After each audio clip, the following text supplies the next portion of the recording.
This is Will Montgomery, former Washington Redskins center. Yo, what's good, folks?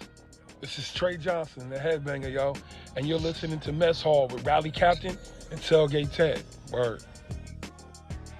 What's going on, Rally? How you doing, man? Hey, man, like this old song in the 80s, I'm feeling fine on cloud nine. That lets you know how I'm doing. I'm right there with you, man. It is Tuesday, August 29th. Training camp is done. Preseason is done. Our boys are defeated. The Harris ownership group is undefeated. Believe it or not, man, I got nothing to complain about, at least for right now. I know it's hard to believe, though. Yeah, I can't believe it. Is that why it's raining outside right about now? I mean, maybe that's what it is. And I gotta tell you, I didn't see the young man who told me, "I hope your team loses" at the ticket kiosk going into FedEx Field. So I felt that we were going to have a good game when I didn't see him. So you didn't see him, but Mrs. Tailgate ran into a problem, and a couple other fans ran into a problem during the game. So Okay. I got her field passes to take my nephew down the field. Nice. I saw you take a picture with him. And she went down there with a bunch of her friends. And the stadium opened up at 4:00. Okay. Well, they went to Legends Plaza and they were immediately turned away. Said, you can't use a gold pass to get into Legends Plaza. You got to go in a different entrance. Like, what are you talking about? This is a ticket to get in the game. The gold pass is just to get in a certain line. Yeah. The guy just had this attitude about him. So, long story short, management was spoken to. They're getting some training over there because they're asking if we can tell the fans to be in their seats with at least 30 minutes before kickoff. They got a brand new thing going on for week one. There is a bunch of stuff going on. And I said, hey, that's not going to be a problem. I'll shut down the tailgate early. I'll do what I can to make sure that stuff is good. But you guys got to do what you got to do to make sure that the staff knows that we're allowed to get in there. And I was told it was a mix-up, and it was what it was. I'm just saying happens. Okay. Yeah, that man is just lucky that I was not there the way he spoke to my wife. That's all. Because we would have had some words. Gotcha. But I did get this. Yeah, and I got this from the team. There is going to be a Commanders and Bank of America co-branded Roll-A-Banner giveaway.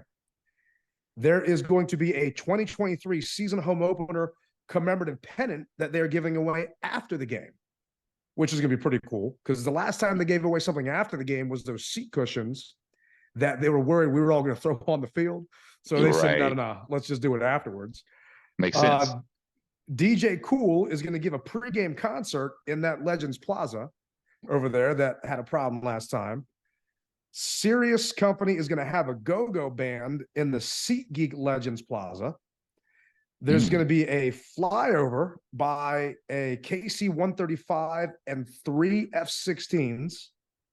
Sweet. A 9/11 remembrance, a halftime parachute jump, and Canines for Warriors team dog introduction. So they got a lot of stuff planned for week one, and I am excited about it. I know they've been ironing some kinks out, going back and forth with them on some recommendations. Fingers crossed it gets added. But before we jump into week one, I want to wrap up all things just preseason, everything else, man. I mean, number one, thank you to Don't Sleep Energy for sponsoring the show this preseason. Super excited. Really appreciate Mike. And more so than him sponsoring. Salute, Mike. Left hand up, Mike, because I appreciate you keeping me awake during this preseason because it was struggling a little bit trying to watch the fourth quarter of that last game against the Bengals. It was kind of dragging on. Like, you gotta be kidding me. They just tied this damn game up. What's going on here, man? Because I was struggling a little bit. I went to a wedding the night before, Friday night in Old Town, and I definitely needed a couple of those don't sleeps to get me through Saturday, considering how long a day it was. Yeah, well, even though the game started at 6, once again, I'm getting home late and got to do an early riser. So it definitely helps me, man, because it's rough, bro. It really is. And Mike, once again, salute, brother, because without you, I don't know where I'd be right now. And hopefully we're working some stuff with Mike on the back end. But do us all a favor. Follow Don't Sleep Energy at Don't Sleep Energy on all your social media. Give them a like, give them a follow. Check out the website. Even if you can't grab some right now, maybe your paycheck doesn't come in until this weekend and you already dropped it on going to the beach, whatever. Give them a follow on all the socials. And if you can grab something, make sure to use promo code DMV Mess Hall. Let them know that you're listening to the show and you're buying some stuff from them. We really appreciate it. We're hopefully Mike will jump on for the regular season and we can keep up the love. But today is cut down day. Hold on, Ted. Sure. You didn't say you like my hat, man. Oh, there you go. I got you, man. Come on now. I got mine over here somewhere. I had to hide it because the cat was messing with it, but that is a nice hat, man. Yeah, it's a nice fitted hat, flex fitted hat, and man, it stretches to my noggin. And if I don't say so, I think I look pretty dapper. Now you may continue, sir. I appreciate it. And those wondering, you can get that hat on don'tsleepenergy.com. Just check the website out. I will be wearing that this weekend at the beach. So man, text me when you're wearing that stuff so we at least don't look like twins when we're around here. Well, I had a feeling that I will be wearing mine, and if I saw it, I would take it off, and you'd have yours on. It's all good. I could probably use it to cover up this mark on my forehead right now. And the Gorbachev mark, yeah. Go back and check my Twitter out, and you can find out what the hell happened to me during the summer. But speaking of what the hell happened, the Commanders cut their roster down to 53. Yep. So we talked about it a couple shows back. It was originally 90. The NFL changed the rules. So instead of having to make multiple cuts, now it's just one massive cut on the 29th. The Commanders actually kept 25 players on offense, 25 players on defense, and 3 guys for special teams. So given the cuts, there's a lot of guys that were chopped. Was there anyone that you saw get released that you were surprised of? I was surprised that Yasmic Allen, he got cut. I mean, he didn't play well, but I thought he played good enough to make the squad and for him to get cut, because I just don't have any faith in Dax as far as our return man is concerned. That's my only issue that I have. I thought that the kids, his north and south running abilities were great. But as far as Dax, Dax is an East-West guy. And, I mean, how many yards did he get all season last year as a return man? Not that many, if I'm not mistaken, man. At least not in my eyes, he could have done better. Now, I know that Kaz didn't do himself any favors by dropping the ball. But I think that, hey, it can be worked on. If you can keep Milan from running freaking East and West, and you can have a guy who maybe dropped the ball once, bobbled the ball a little bit. With his skill set, it can be taught, I believe. That's just what I think. What say you? Yeah. In Dax last year, he caught 40 punts, 311 total yards, and he averaged 7.8 yards of return. So it's just, he reminds me of a white Antoine Randall that just runs side to side and didn't actually go, like you said, north-south. And it was, he's frustrating to watch. And I'm right there with you. I was upset, and, I'm sitting in the stands and I'm talking with some of the older season ticket holders around me, like, damn, the second Casimir Allen dropped that ball, is like, he's off this roster. You could just see it right there. Like, and you just felt for the kid. And I wish that he had another chance to make up for it. He had a couple of pass plays he was in, had a drop, just didn't look that good. He had his worst game of the preseason at the worst possible time to have it. And I think the team is thinking that they can stash him and land him on the practice squad because no one's going to pick him up. And because Mitchell Tinsley had such a good game, I don't know if they were worried about him not being able to make the practice squad, because they kept 7 wide receivers, which was kind of shocking. Jahan Dotson, De'Ami Brown, Curtis Samuel, Dax Milne, who you mentioned, Byron Pringle, Terry McLaurin, and Mitchell Tinsley. Typically on game day, you'll have 5 wide receivers active. You're not going to have 6 or 7 guys active. So is some of that because they didn't think Tinsley was going to make it to the practice squad? Is some of that because Terry's turf toe might be an issue? I don't know. But I'm looking at last year's numbers, and Nikki Javala put this on her Twitter. So the initial 53 from last year to this year. Last year, we kept 3 quarterbacks. This year, we kept 2. Every year Rivera has been here, we have actually kept 3 quarterbacks except this year. And every year Rivera has been here, all 3 quarterbacks have played. So they cut Jake Fromm. I know a lot of fans were frustrated to hear that and see that. Me as well. But you weren't keeping Fromm over Brissett. Brissett is making $7.5 million guaranteed. Yeah. So you weren't just going to let him go and walk with nearly $8 million. And I guess the question is, who do you not keep if you keep Fromm? Excuse me. Bless you. Thank you.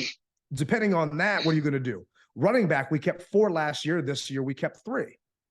You know, Jared Patterson, once again, had a good game. He had a good camp. But, you know, you and I talked about it with Lake Lewis. He wasn't making this roster. And I just hope he put up tape so he can actually make it on someone else's. But we're bringing in one less running back. We got Brian Robinson, we got Antonio Gibson, and Chris Rodriguez. Yeah. Well, I feel that Patterson is going to be on the practice squad. And I'm hoping that Kaz, they can, like you said, stow him away. And when it came down to it, Tinsley made plays. And as you said, with McLaurin's toe issue, because we still really don't know. I mean, they're keeping it tight to the vest. I mean, they're giving us these little bites. But one thing that I know about the bites, they equate to nothing. So it's, to me, that toe is worse than what it is. And truthfully, Ted, I would hope that we all want to see Terry play, but if it means staying out a week against the Cardinals, and I'm not looking past him, so I want you to think that, but if it means that him staying out to possibly be 98% versus 85%, I'd rather him wait out that extra week and ball out the second week, because we really do need him, and it's going to come to a point where if Tinsley is what we think he is, he'll be able to fit right in there with no issues, along with Diami Brown, man. Yeah, and the big part of it is who's active on game day. And not all 53 players are active on game day, and we'll see if he makes it. And I'm not looking past Arizona, but I kind of am. I mean, they cut Colt McCoy. Don't do that. I hear you, man. It's just Vegas has them winning, what, 2 games? They cut Colt McCoy. They cut their only quarterback, really, that had any experience. So we'll talk about that next week more so right now. But to me, the Cardinals are punting this season, hoping that they're just going to get that quarterback from USC, because it looks like they're going to roll in to week 1 with a quarterback that they just acquired a couple of days ago, or another rookie that barely got any snaps. So it's interesting. And their head coach actually has a soundbite that came out today saying, well, we're not going to name our starter because we think it gives us a advantage over Washington not knowing who it's going to be. That ain't going to matter. Didn't the Dobbs kid play for the XFL though? Or no? I mean, it's XFL, man. I mean, I hear you. But right now, we're either playing Josh Dobbs, who has been with Arizona for 72 hours. So he wasn't there during training camp, mini camp, OTAs, installs, any preseason games. He's been there for 72 hours. And the other guy, Clayton Tune, is a 5th-round rookie.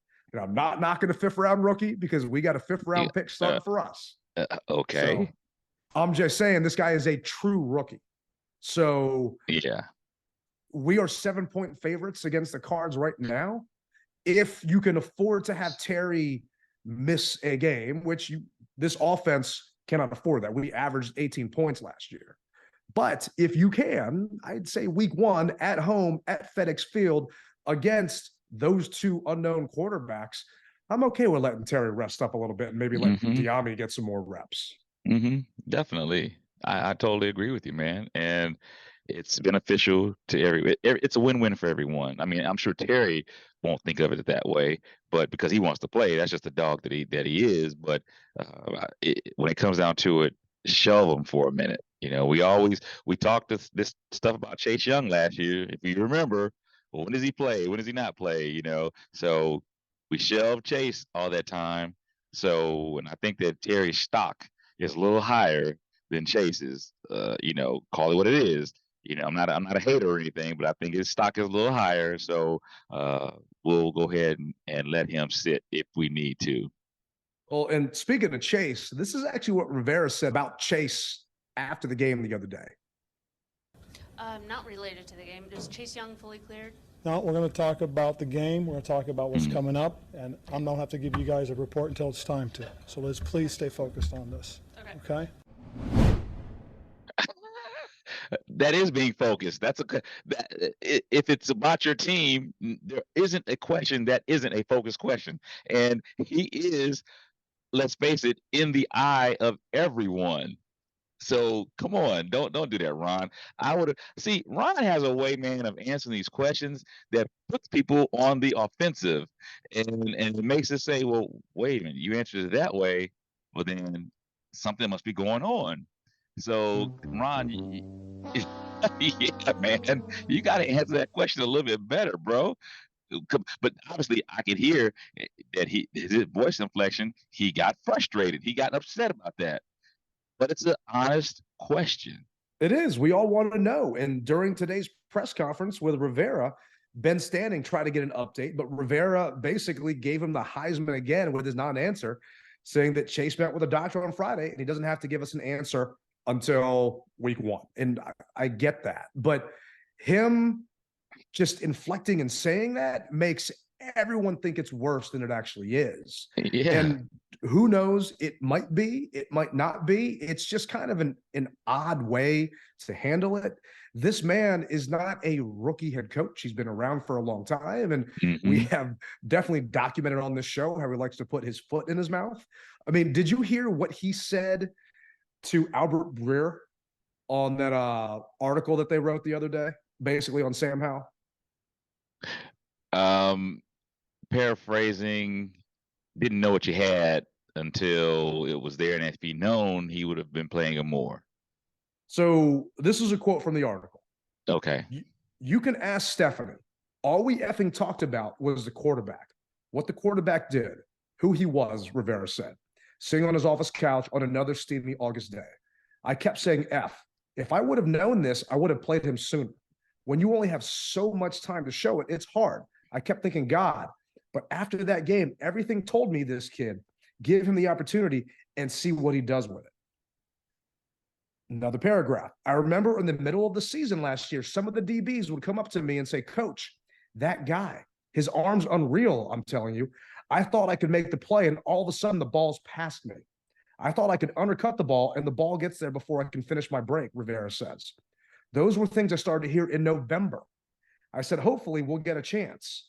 Hopefully we'll blow somebody out and I can put the kid in and see what he can do. For Rivera to admit this now to Albert Breer, I get that it's just a one-on-one conversation he's having with Albert, but he knows Albert is writing this article. For him to admit that he did not know what he had and how, I mean, to me, and I put out there, it's malpractice that Howell did not get any snaps with the ones. It is now revisionist history Rivera is trying to write because he acts like he wanted Howell to start that Cowboys game. People forget that he wanted Heineke to start, and Heineke basically gave him the Heisman and said, no, I'm not going to risk getting hurt in a meaningless game against the Cowboys. So why don't you just put Sam Howell in? Ron saying like, oh, well, we should have started Sam sooner. Well, you got no one to blame but yourself. You were the head coach. You were in charge of all of the player personnel. So if you wanted to put him in sooner, and your DBs are telling you in November that they can't stop the ball, Howell is running the scout team, and he's getting balls past him, then why don't you give him a chance? Not because he is the backup quarterback, but also because you are literally one Heineke hit away from having Howell actually play, and you're in a playoff chase. That's just what pisses me off so much about Ron, that he just does not seem to know situation and scenario and what's going on. I mean, the man didn't even realize that we could get kicked out of the playoffs that game against the Browns. Yeah, I mean, it doesn't look good. And so, I mean, I'm sure if he could have a Snickers and want to get away, he would have because it wasn't good. But eh, look, I'm not a head coach, and I would like to believe that I would be able to answer that question better. And there are a lot of times when people, Ted, and you know this to be true as well as I do, that think that they can do a job. And in their mind, they're doing it.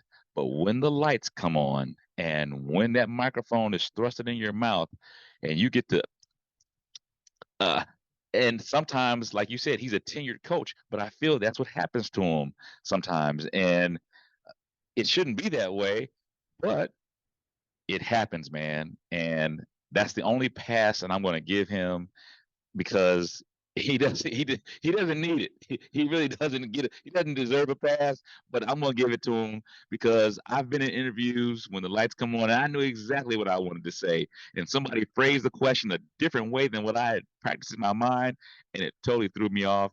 And so I had to try to figure out something and it just didn't come out the right way. So even though he's tenured, I'll give him that, but that's the only pass I'm gonna give him, man. It happens, bro. He's out of passes with me, man.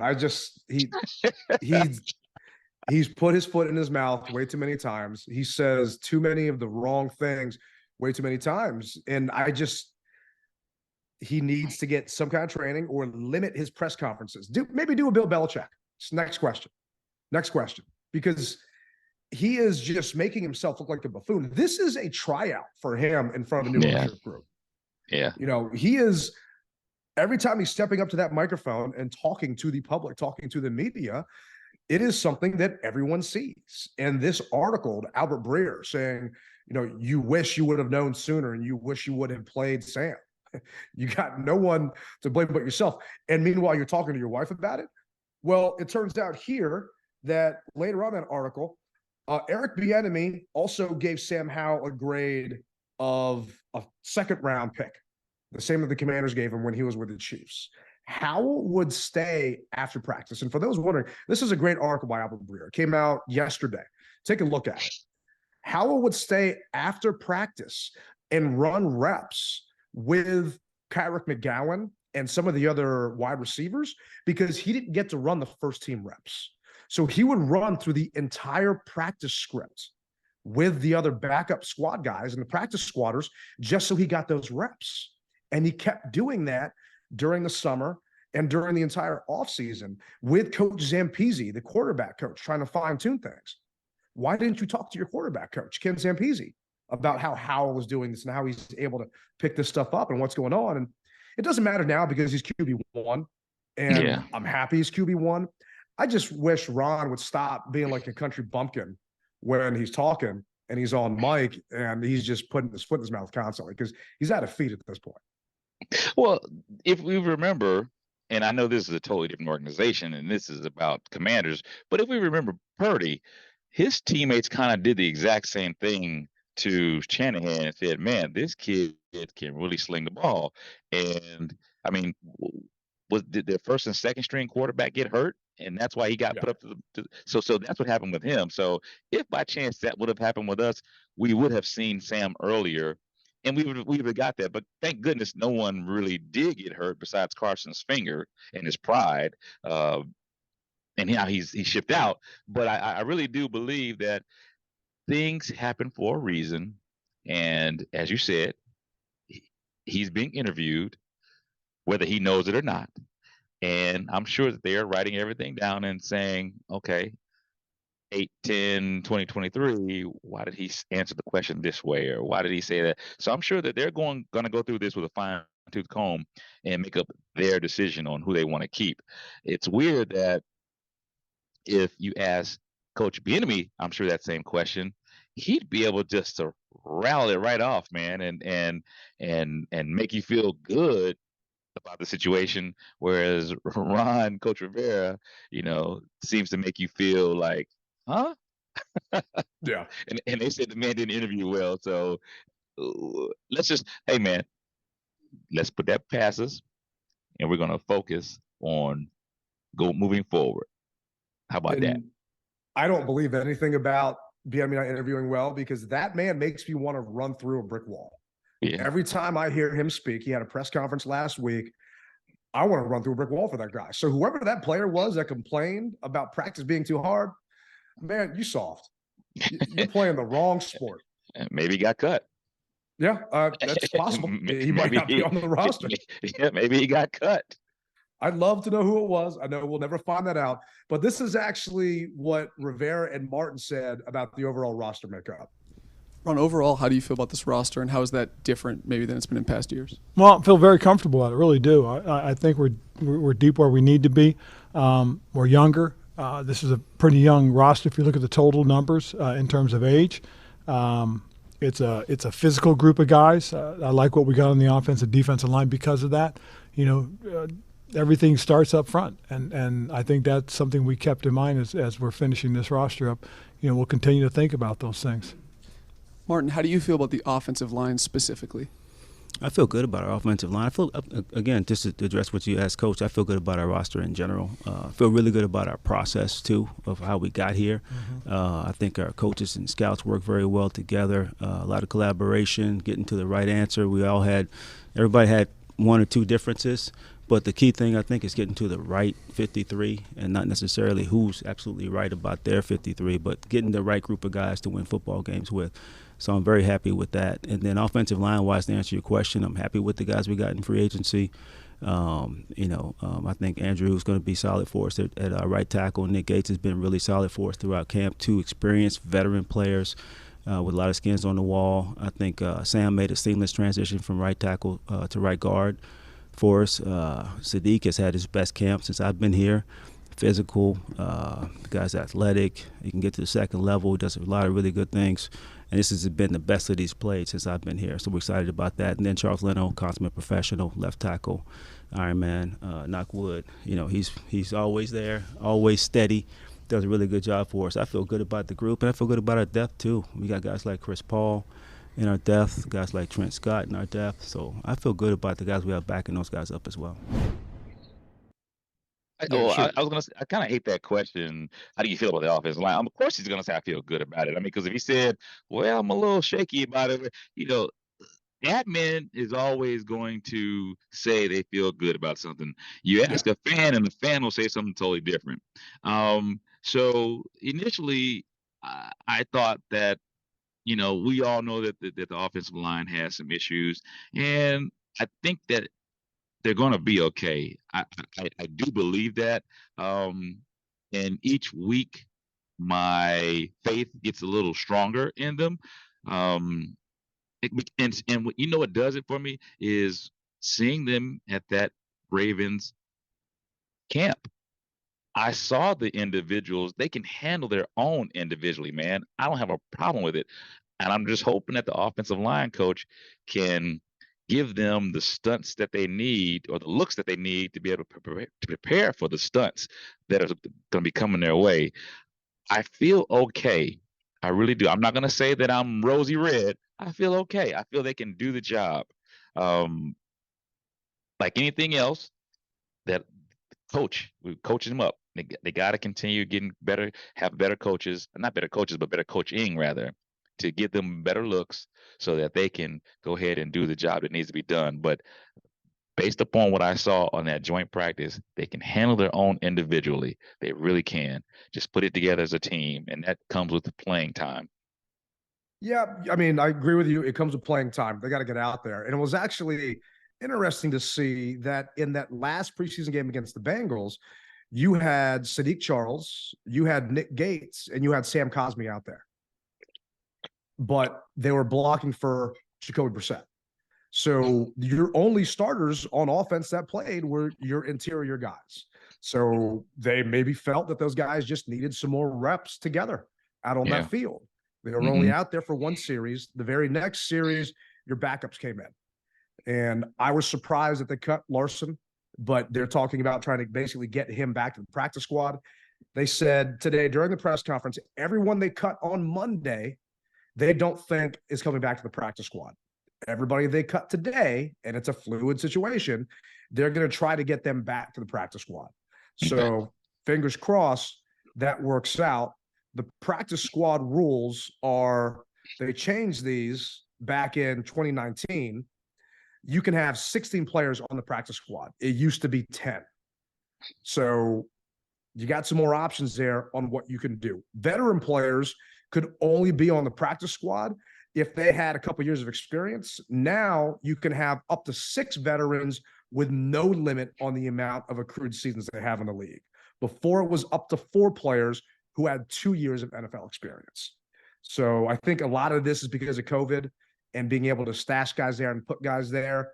Now, for those fans wondering, the guys that we cut, if someone claims them, then they have to put in a waiver claim for them. So just imagine fantasy football.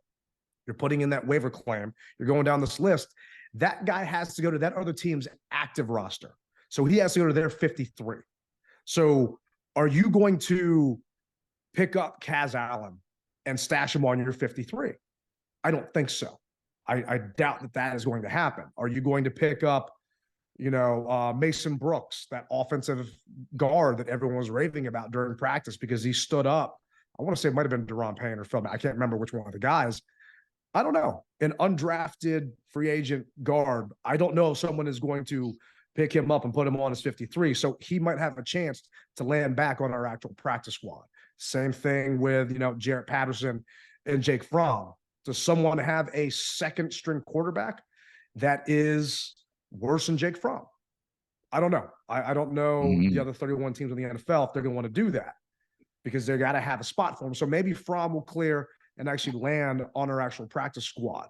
But I do know that I am happy with Sam. I hope we never see Brissett out there, because he struggled, man, against the Bengals and against the Ravens, and the Browns. Yeah. And the thing is, I told you he can throw the ball hard, he can sling it, but it's always like a check down type of thing. And I called him check down Charlie. I mean, that's what I saw. I'm trying to think, how many deep balls did he really throw? And even when he was with the Browns, I don't remember him throwing very many deep balls. It was always that short, maybe 15 yard, 5 to 15 yard.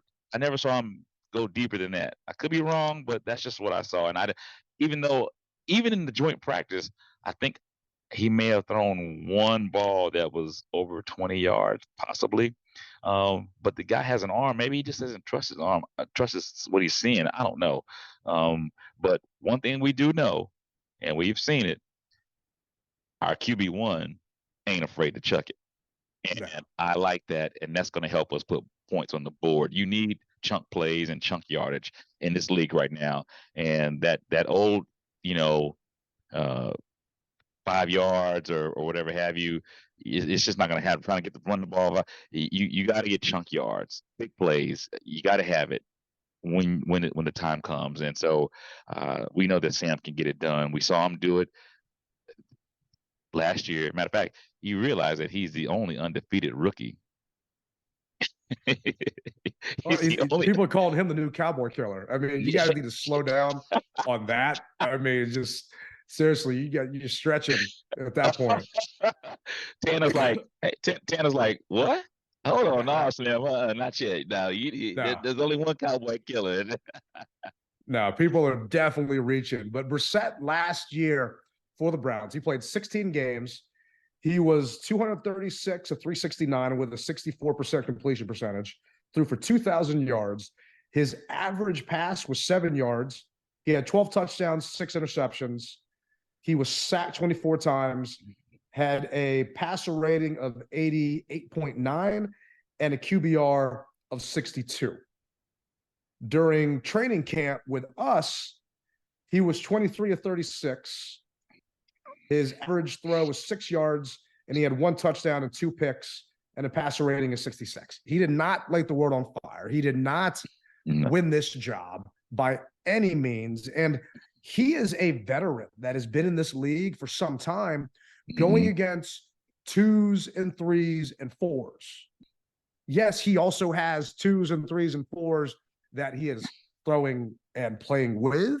Maybe not so many 4s or 3s, but he's got backups that he's throwing to. But De'Ami Brown is a competent receiver. he does not look comfortable.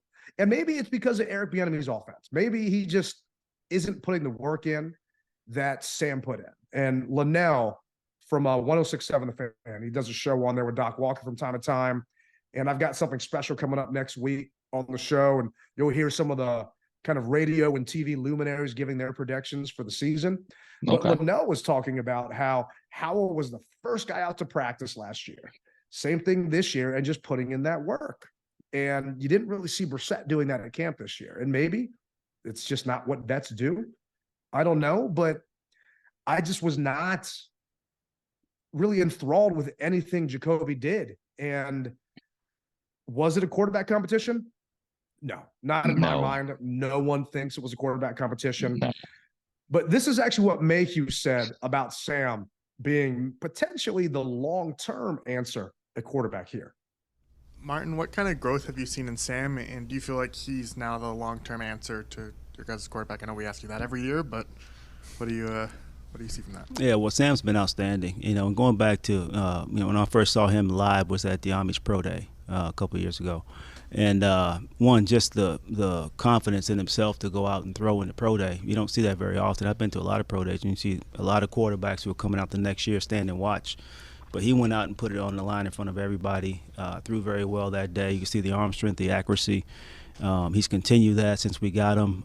We've seen, as I mentioned to you guys before, I know you guys only saw the one game, but we saw him throughout the entire process, from when he started here, rookie minicamp, through training camp and the season.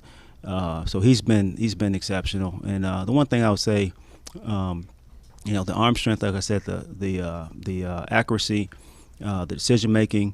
The one thing he does really well, I think, that's been sort of not talked about as much, is he has the ability to create things off schedule. When things break down, he has the athleticism to get out of the pocket, to find the guy down the field, or to scramble for a first down and make it happen. You saw that during the preseason so far, and a lot hasn't been talked about that, but he's really athletic. He's a really good athlete too. And the poise, that first preseason game, first two drives don't go well. I've seen guys go in the tank. He came out that third drive and showed what he's all about. So I have a lot of confidence in him, a lot of belief in him. I think we all do. I agree. I have so much confidence in Sam. It's the other parts that concern me. And the Bieniemy effect for me, I'm torn on where I think we're going to end up this season, because I feel that Bieniemy can make up and disguise and hide the deficiencies in our offensive line. He can scheme up plays and ways to help this offensive line where it's not just a standard 3-step, 5-step drop back and you got guys pinning their ears back and running. Bieniemy is going to move the pocket. He's going to do stuff that is going to work to the benefit and hide the weaknesses of your 11 starters. And Sam learns from his mistakes. Our episode last week, we talked about it, autocorrect. Mm-hmm. And I don't know how many times we saw something bad happen during the preseason, and then Sam's extending the play and throwing it on 3rd and 14 for 15 yards to a tight end that looks like he's covered. And you're going back and you're thinking, how the hell did he get that ball in there? That just goes back to what our DBs were saying last November. They think they can make a break in the ball, and next thing you know, it's past them. So I'm excited about where we're going to be. Oh yeah, I'm excited too, man, and we can't say it enough. We really can't. And what we do know is, in basically 12 days, something like that. How many days is it before the first game? We're gonna see it, and I can't wait.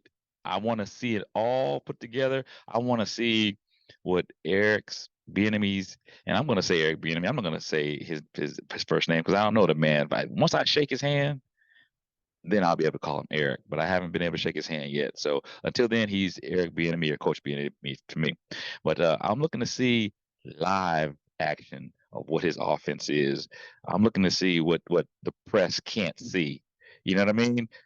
These closed practices right now because the press can't be there. No one can be there, and it's just them one-on-one. I want to see that offense.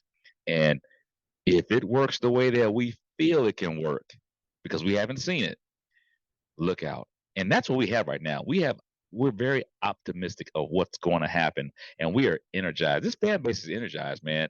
And just to say a little about the last game against the Bengals. It was the fourth quarter, and how many times did you do the wave, Ted? Well, I didn't do it. I just took a video of it. I refuse to do the wave when we're on offense, just out of solidarity for the rules. I got you, but hey, man, I was feeling it, and I'm normally one to be quiet on offense, but hey, the captain did, I think, twice. I think I did it twice, and so I said, what am I doing? Record this, man, because no one's gonna believe it. And the fact is, yes, we were on offense, and I'm a stickler for that. However, it was just the excitement in the air, and people were happy. And anytime your fan base is excited and happy, you're gonna get results. The Hall group, the Harris group, the Hall group, they did a wonderful thing, and they're gonna reap the benefits, man. And we're gonna see it. We're gonna see it the first game against the Cardinals. So prepare yourself. We're telling you right now, prepare yourself. And you've got at least a week and a half to prepare yourself mentally that traffic is going to be rough. How about this? How about you stay and tailgate this after the game is over with? Okay? Because traffic's going to be bad. We don't want to hear any excuses. This is a part of what it's going to be like when we start winning. And you can witness it firsthand. But just don't complain about it, all right? Win and win with dignity, and don't complain. I'm right there with you, man. To me, it's an entire day. And I get some people can't dedicate an entire day to this, but you're going out to that stadium, you're going out there with your friends, your family, you're hanging out. It's a day for me. And it's a commitment. If you're worried about getting home to do something else or cut the grass, give your ticket to someone else that'll appreciate it more. And for those of you that don't have them yet, what are you waiting for? There was a guy that messaged me on Twitter, said, I'm waiting for the name to be rebranded and Ron Rivera to get fired. Like, no, you're just waiting for an excuse to cheer for another team. I'm sorry. Don't need you. Don't want you. Why do you follow me? I don't know, because we don't see eye to eye on pretty much anything. You're just a hater and don't need you here. We're having a good time right now. And I've said this repeatedly. I don't care what our record is this year. We won already. We are what I like to gamble and go to the casinos and stuff like that. And we're what I call, we're on a free roll right now. Right. I am so much because Snyder sold the team and that son of a bitch is gone, that we could lose to the Cowboys twice, get blown out by the Eagles and not do a damn thing. But I'm still on such a high right now that Snyder is gone that it ain't going to matter. This season is a success for me. I don't like that. I don't like that, Ted. I hear you. I don't like that. How about this? How about we win 6.5 games so that way I can cover my bet? I can appreciate that. And I want to get your prediction next week when we play the clip of everyone else giving their predictions. But what I'm trying to say is, like, you talked about the wave, man, the energy going on in the stadium. That video I took of the wave got seen 25,000 times. Wow. That's how ridiculous it is, man. People are so excited, and we're sounding like broken records because we talk about it every show. It is just so hard to explain to people that aren't at the stadium, that are not coming out. And I'm going to say a lot of those fans that were at that game on Saturday are not going to be there week one because people just get gifted tickets for preseason games. They do. And that's just kind of how things go. Not a lot of season ticket holders go to preseason. You're there. I'm there. A couple people are there, but it's a Saturday. Do you want to give up that day where you don't have that many of them left in the summertime? And a lot of families didn't do that have regular season tickets. So it's going to be a different fan base, but the fan base that's going to be there come week one, let's be sure that we're going to be ready and just ready to just scream and tear the roof off that place. And I was joking. It's a good thing that there isn't a dome over FedEx Field, because we might blow the roof off that sucker if there actually was one, because it is going to be so loud and electric inside there. And I wanted to ask you, do you care that we were undefeated? Does it mean anything to you that we were undefeated this preseason? Not really. Not really. It's in the grand scheme of things, it doesn't matter. But I tell you what it did do, Ted. It gave me a sense of pride because when I got to work and people were like, 3-0, huh? And I said, yeah, we're preseason champs, baby. And they laugh at that. And that's as far as I go with it. Preseason champs. It's a different day come September the 10th. So it's a sense of pride. It's a sense of maybe something can be done. Because right now, let's face it, people are giving us the rock eye, that eyebrow up, if you can see my eyebrow up. That's what they're doing. Okay, we're hearing a little buzz here and there, but realistically, what are you guys going to do? That's what the look that they're giving us right now. And so I don't mind it. Look that way all you want to, because we've got to show and prove. So, and I realistically, how about this? I want us to win against Arizona. I want us to win against Denver. We beat Buffalo, hypothetically. And I'm not saying we are. I'm just saying we beat Buffalo. Those eyebrows that were up are going to come down, and this city would be on fire. The naysayers would I believe, come back. I honestly believe that we beat Buffalo, because Buffalo realistically is the type of competition that we want to play to. Right now, Arizona, as you said, you kind of look past them a little bit. And a lot of people, to some degree, have looked past Denver, and we haven't even played them. But Buffalo, that third game, is when people are saying, this is the test. Let's see what's going to happen. Yeah, and the Broncos got a new head coach. So Sean Payton's there.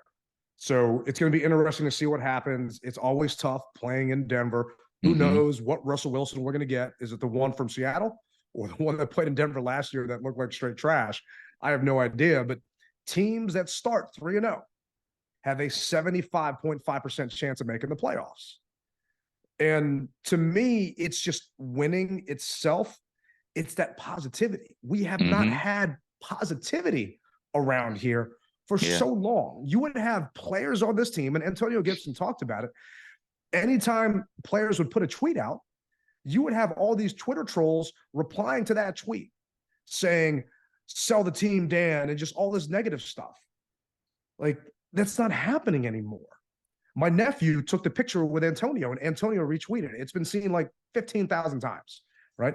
Not one of those was a person saying, screw you, how do you still go to games, this and that. It's just saying, oh man, that's awesome that Antonio did that.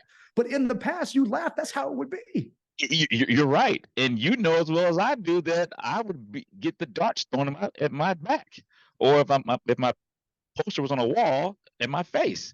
Yeah. So I know exactly what you're saying. And hey, but we're brothers in arms. We understand. And so I haven't heard that once as of yet. And I think that's gone. That era, man, people don't realize there's so many levels of what fans had to go through underneath that leadership.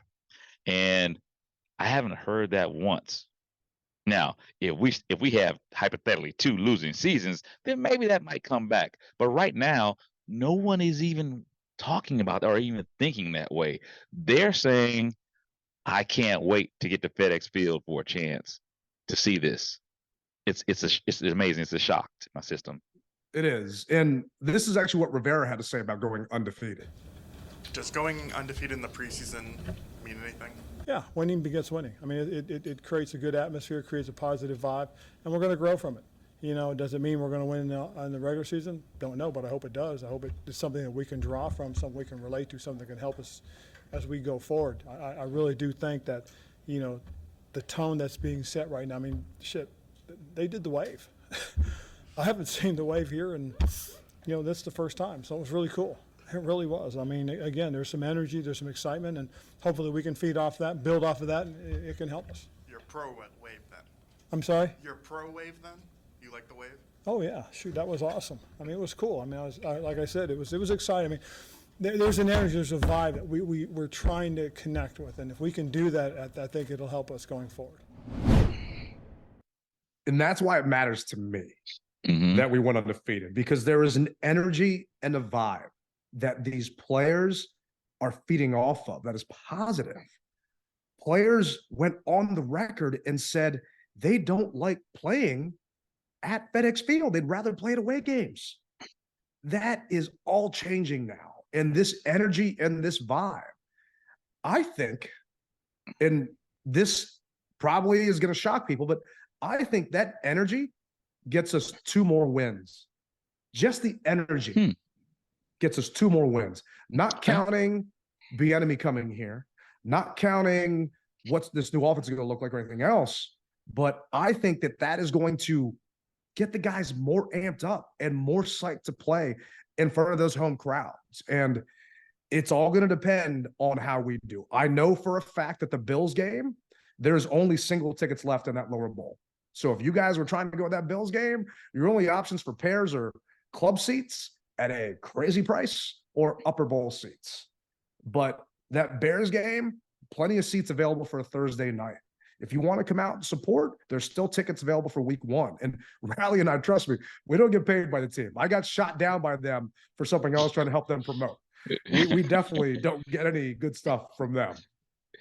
But we just want to see it, man. Let it go. I hear you. Yeah, just let it go. Yeah. We just want to see other fans back in the stands, man. It is time we took FedEx back over. I am tired of getting invaded. And the guy sitting beside me paying $15 for his ticket, and I paid $200. Let's fill these seats back up with burgundy and gold, man. And the trend has started. It's actually started. And so, we're not going to be the dead horse. We appreciate everyone that has signed up. And the fact of the matter is the team is giving away some crazy perks, man. I mean, free parking, free food for certain. I was like, wait a minute, what about me? I'm a season ticket holder. I want some free food and free parking, and that's for the new people coming on board. So, I mean, they've got a serious promo for you guys to take advantage of. If you're talking about cutting down costs, because everybody says, well, the food's too expensive or the parking's too expensive, it's thrown in.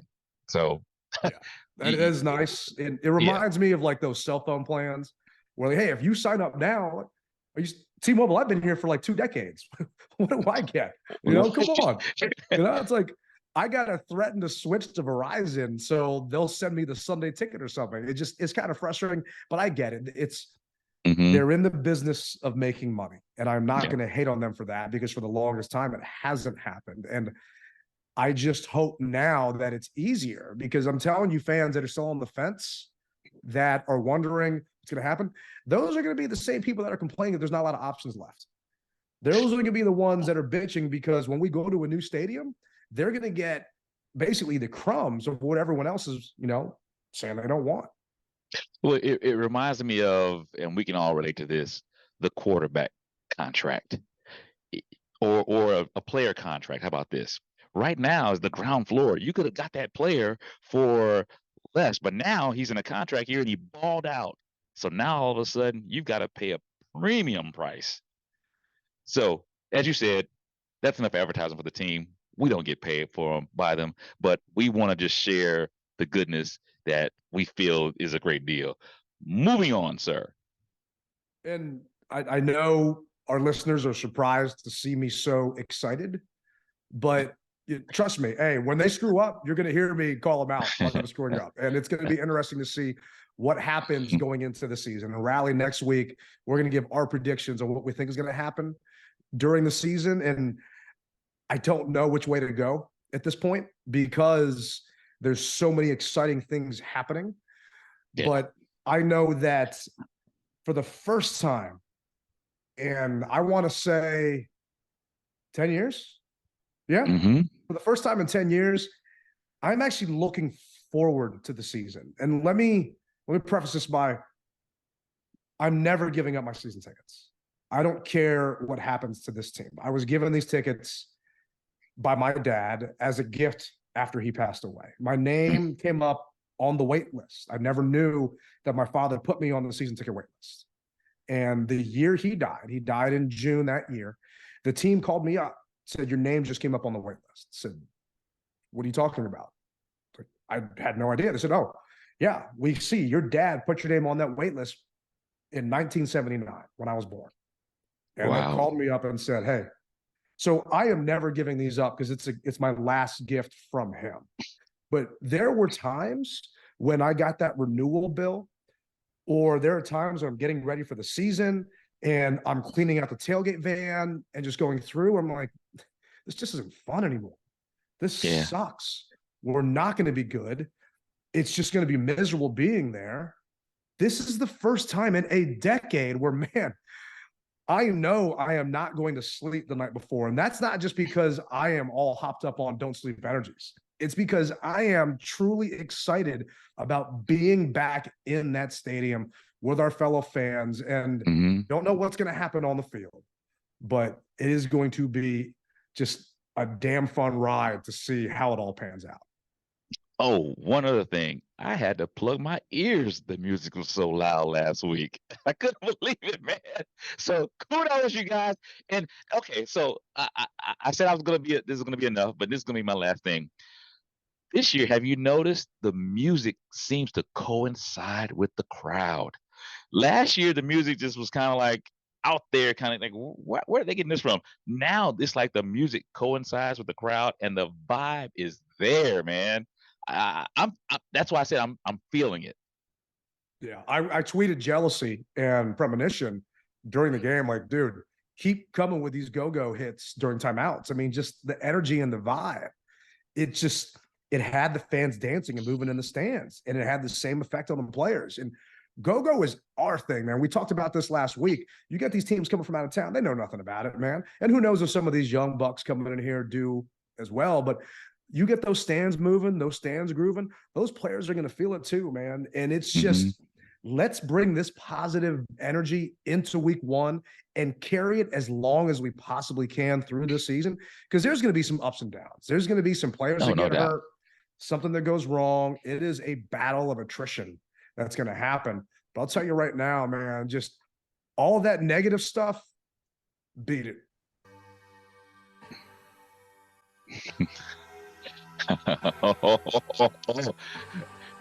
That's a great way to bring it to a close, brother. And I always tell you guys, when you hear the music, you know that another edition of the DMV Mess Hall is coming to a close. We thank you guys for listening, watching.